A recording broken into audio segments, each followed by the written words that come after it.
Hello, I am Dr. Sandeep Sahu. I am working as an assistant professor in the Department of Endocrinology at High Tech Medical College and Hospital, Bhubaneswar. We'll talk about a case study today. It is a fully controlled diabetes mellitus patient with hypoglycemia risk. A 50-year-old type 2 diabetes mellitus patient for more than 2 years came with frequent hypoglycemic episodes in the past 2 months. His medications include metformin 1 gram twice daily and sulfonylurea 2 milligram twice daily. Laboratory features as follows: HbA1c level of 8.2%, Eg for 88 ml per minute for 1.73 meters square, LDL 90, HDL level 36 milligram per DL, triglycerides is quite low, 126 milligram per DL, AST level 33 unit per liter, serum creatinine 1.1, and EGFR by CKD EPA 65 ml per minute for 1.73 meters square. His BMI is 31 kg per meter square, which is the obese category. BP is normal, 120 by 70 millimeter mercury, heart rate is 78 per minute. Optimized glycemic control with cardiorenal protection are the primary treatment consideration nowadays. And HbA1c goal for the many non-pregnant adults of less than 7% is found to be appropriate on the basis of the provider judgment and various references.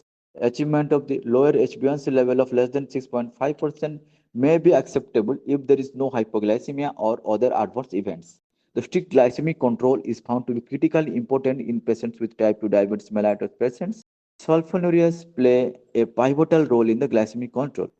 As a direct extension of their mechanism of action, the risk of hypoglycemia is increased and even further increase in patients with renal impairment. So it remains a major concern in patients with sulfonylureas. So there is a strong rationale for combining of the two drugs like DP4 inhibitors and SGL2 inhibitors in patients with type 2 diabetes mellitus patients because these two drugs exert a very different and complementary glucose lowering effect.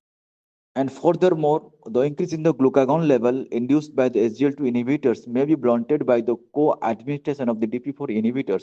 And the clinical evidence shows that this combination is an effective option for the type 2 diabetes mellitus patients and providing an HbA1c reduction of around 1.1 to 1.5% and weight reduction of approximately 2 kg can be achieved when added with metformin, which is the primary place in the therapy.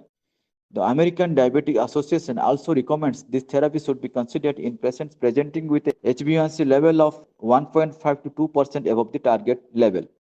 This unique combination leads to early treatment intensification because of its good tolerability, low risk of hypoglycemia, and possible weight loss, and also minimal treatment burdens. This treatment and this combination shows that they can be used with a good safety profile and with a low risk of adverse events like hypoglycemia and weight gain, even when added to the metformin therapy, which is particularly important finding for the clinician. A reduction in the incidence of the genitourinary infection with SGL2 inhibitors has been reported when DPP4 inhibitors has been added because of its better glucose control, although other possible mechanisms to be investigated. Thank you.